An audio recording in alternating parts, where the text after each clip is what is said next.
সেটা হচ্ছে আপনার যে দপ্তরগুলো পড়েছে, একে তো অনেকগুলো দপ্তর একসঙ্গে পড়েছে, এই রুটিনটা কিভাবে ভাগ করবেন? কেন প্রত্যেকটা দপ্তর ডাইরেক্ট কালকে পঞ্চায়েত দপ্তরে গেছিলাম, এখানকার সেক্রেটারি এবং বাকি অফিসারদের সঙ্গে কথা বললাম।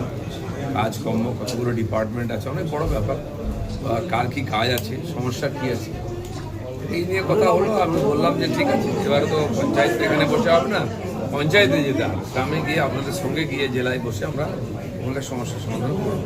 তো সেই কথা হয়েছে। তাহলে একটা প্রাইমারি ক্লাস আমার হয়েছে, আজকে এখানে এলাম। মীনা সাহেব আছেন, সেক্রেটারি ডিপার্টমেন্ট আছে, যারা অফিসারদের সঙ্গে কথা হলো, একটা প্রাথমিক কাজকর্ম এখতিয়ার কতটা করেন, ট্রেনিং ইত্যাদি কথা হলো। বাকি চেম্বার আছে, ওখানে যাবো একটু, এখন বসবো, ওনার সঙ্গে বাকি কথাবার্তা বলবো। জাস্ট খালি আজকে পরিচিতি হচ্ছে, দেখা হচ্ছে। সব আগে জানি তো কি পরিস্থিতিতে আছে, তারপরে সব হবে, আর আপনারাও জানতে পারবেন।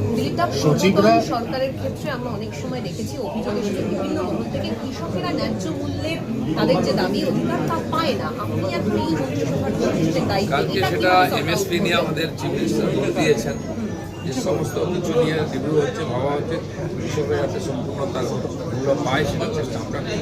এখন প্রাথমিক স্টেজে আছে, এখন মন্ত্রী ইত্যাদি দপ্তর ভাগ হয়নি। তবে আলুর ব্যাপারটা নিয়ে আমরা খানিকটা ডিসকাশন করলাম, কত ক্যাপাসিটি আলুর আমরা রাখি, এবারে বেশি আছে, ফলন বেশি হয়েছে। হিমঘরগুলো আমাদের আন্ডারে আছে 500 কত হিমঘর, 574 তো তাতে আলু সাফিসিয়েন্ট আছে, 75 লাখ মেট্রিক টনের বেশি আছে। আর সেটা আমরা যাতে অন্য রাজ্যে আলু পাঠানো যায়, সেটাও সিএম কাল বলেছেন যে সারা ভারতবর্ষে আলু পাঠানো, যাতে আমাদের কৃষকরা ব্যবসায়ীরা লাভ করতে পারে, নষ্ট যেতে হয়, আলুর বস্তা ফেলে দেওয়া হয়, আলুর দাম নেই, বস্তার দাম পাওয়া যায়। সেই পরিস্থিতিতে তুলে নিয়ে আসা যায়, তারা 2 টাকা কিলো করে আলু বিক্রি করে, সেটা যদি না হয়, প্রতিদিন বিক্রি করে, আলু সাইড করে, তার পরিবর্তনে যে আমরা ভাববো করে চিন্তা ভাবনা করে রাস্তা।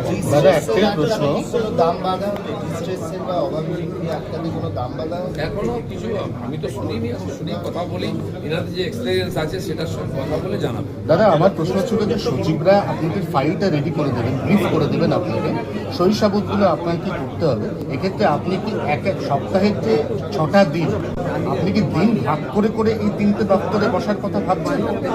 কাজ যেখানে বেশি হবে সেখানে বেশি সময় দিতে হবে, নিঃসন্দেহে সব জায়গায় যাবো, সব অফিস গিয়ে সবার সঙ্গে কথা বলবো।